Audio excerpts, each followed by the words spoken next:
Hello everyone. Well, how many of us have ever thought of why are there very less women poets since time immemorial? So come let's take a journey of one such poetess, Karaikal Ammayar. If we time travel for about 2000 plus years and dividing this into four phases from literary and arts perspective in Tamil Nadu, obviously it begins from Sangam age which is roughly about 300 BC to 300 AC. And this period is significantly important with regard to economics, religious, social, and cultural activities. This age saw a number of works ranging from Tolkappiyam, Ettuthogai, Pattu Paattu, Padineen Keezhkanakku, Thirukkural, Silappatikaram, Manimekalai, and so on. And if we see in the timeline, after this we had Kalabara dynasty for few decades, but not much details are available. And then marks a medieval period where we had the Bhakti movement, which finds an intense devoutness towards God, the Supreme Being.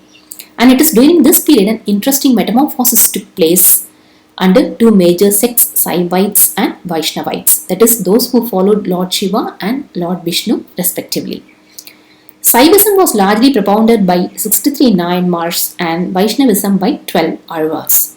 And both of them belonged to the same period, sometime between 6th to 9th century roughly. Following this, we have the modern era with number of composers being Carnatic Trinity, Purandaradasar, Vallala, just to name a few. And if we look at the data, amongst 63 Nayanmars, there are only 3 women Nayanmars, but Karaikal Ammayar is the only female saint poet, whereas the other two, Mangaiyakarasi and Isaignani, were just Nayanmars. Whereas amongst 12 Alvars, we have only one female saint who is Andal. So the female representation is just about 5% amongst Nayanmars and 8% amongst Alvars. Unfortunately, there is no change in this scenario even now. During Sangam period, we had almost 5 poetesses. Amongst them, Abhayar is the most popular one. And as per literature, Tamil musical forms are very much prevalent, say in Paripadal of Ettuthogai, Aichirukkuravai of Silappatikaram, and from the works of Jnana Sambandar and Karaikal Ammayar, which was during medieval period, and now we have the Kattapayadi system. Hailing from the coastal town of Karaikal, Karaikal Ammayar, a 6th century poetess, is one of the most renowned female devotees of Lord Shiva. She was born as Punitavati, meaning the pure one, in a prosperous merchant family.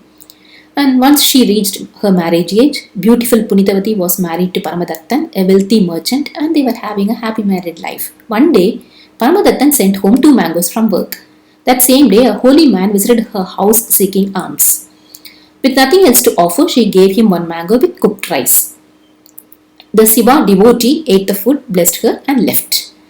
When her husband was back home, she served him the remaining mango, but he asked for the second one too. So she was in a fix, and so she immediately prayed to Lord Shiva.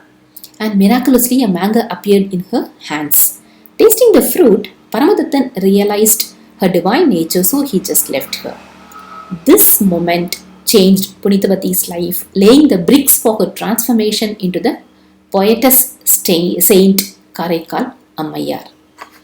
In her spiritual search, she felt her beautiful form would only be a deterrent. So she prayed to Shiva to grant her the appearance of a pain-eating ghost. And Lord Shiva also granted her the wish by freeing her from all worldly affairs. And the transformed Karaikal Ammayar spontaneously started singing devotional verses on Lord Shiva, which we will see in a minute. So from then on, Karaikal Ammayar became known as Payar, as she assumed the form of an emaciated old woman. Also, as a transformed saint, she went on to pilgrimage to Mount Kailash on her hands, as shown here in this picture. We know of 4 devotional works that Karaikal Ammayar composed, which are 143 verses totally, namely Arpudha Thiru Andadi of 101 verses, Thiruvirattai Manimalai of 20 verses, Thiruvalangattu Muthu Thirupathikam of 11 verses, and Thiruvalangattu Thirupathikam Part 2 of 11 verses. In this work of Thiru Andadi, Karaikal Ammayar invented Tamil poetic forms of Andadi genre, in which the last word of every verse is the same as the first word of the following verse of the poem. She has written 101 such verses in this style, hence this is called as Arpudha Thiru Andadi, meaning sacred linked verses of wonder, and this is being set in Venpa meter, but is not set to music. For example, in the first and second verse, we have either as a linking word, and this continues in the rest of the padigams as well with idar, avarke, aal, iraivan, yan, aineen, arul enak, ondru adu thagavudan, நினைந்து இனி கான் அரண் இன்று அறிவு அவன் வந்து பிறையுது இங்கு, and it goes on like this. I'm just trying to analyze these words to find if it were planned to be a complete meaningful verse by itself if it is put together. If we move on to her next work, that is Thiruvirattai Manimalai, in this also the style of it is quite similar to Thiru Andadi, having the linking words and all these ultimately aiming to reach Lord Shiva's abode, importantly seeking no rebirth. Again, this is not set to music but has the Venpa and Kattalai Kalithurai meter alternatively. The next work is Thiruvalangattu Mootha Thirupathigam. Contrary to the Devaram trio who have sung about Lord Shiva based on various temples across Tamil Nadu, Karaikal Ammayar is believed to have known only one Alangadu temple, hence all these hymns of work are about the Lord Nadaraja of this temple. So it is here in this temple that Lord Shiva requested the great Karaikal Ammayar to undertake a marathon walk to Mount Kailash on her head and be an omnipresent witness to his cosmic dance. And in this work she has composed 10 verses praising Lord and his cosmic dance, and in 11th verse, which is her typical signature verse, she talks about herself as Karaikal paying. And contrary to the above two, this is set to music which is in Nattapadai, which is equivalent to Gambira Natai Ragam now. So the equivalent notes of Nattapadai are Kural, Kaikilai, Urai, Ili, Tharam, making it as a Tirampan. And the next one is Thiruvalangattu Thirupathigam 2, which also is similar to the previous one, comprising 10 verses followed by one signature verse. And again, this also she composed after returning from Mount Kailash. However, these 11 verses are set in Indalam, which is equivalent to Mayamalavu Gaula now.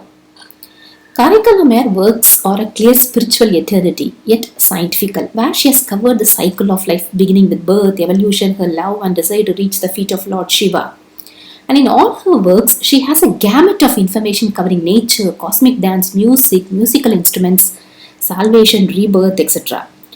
For example, in this 9th Thiruvalangattu Thirupathigam, she talks about the 7 notes, Kural, Thutham, Kaikilai, Urai, Ili, Vilari and Tharam, which are the Tamil notes in the Tamil musical system Pan.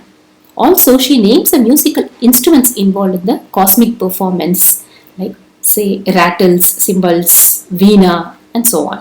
So it's quite clear that she has not left any artistical stone unturned in her brilliant verses. And according to Karaikal Ammayar, the dancing Shiva is the highest personification of Bhakti, which she describes in many verses. In fact, she travelled all the way from Mount Kailash to Thiruvalangattu on the advice of Shiva to witness his Urthuva dance, symbolizing cosmic creation and destruction. And hence, this temple is known as Ratna Sabai, that is one of the 5 Sabais. And Karaikal Ammayar was the first to offer a continuous garland of verses in praise of the dancing Shiva endlessly on perennial flames in the vast spaces of the cremation ground. As an example, 15th Thiruvirattai Malai is shown here. So we can see her continued presence in the multiple art forms, which is indeed awe-inspiring. And Karaikal Ammayar is often depicted as an old emaciated woman with cymbals in her hands, with a joyful smile expressive of her oneness with Shiva. Sculptures of this extraordinary poet saint can be viewed in a number of temples around the world, which includes Brihadeeswara Temple, Banteay Sri at Cambodia, and a temple in Thailand, just to name a couple. All these stand as a legacy for her pure and infinite devotion and love for Lord Shiva. Unparalleled in the history of saints, Karaikal Ammayar is the only woman composer and devotee to have become Nayanmar, and also being the first poetess to set verses in Andadi style in Tamil. Her innovative way of bhakti reinforced with devotion is first of its kind, and she is the first poetess to praise dancing Shiva, that too in cremation ground. It is vital to recall that there is a gender symmetry in art literary form since those days, with women representing about 5%. Such an orthodoxic, artistic and bhakti bent of Karaikal Ammayar's legacy should be responsibly disseminated to the forthcoming generations. Thank you.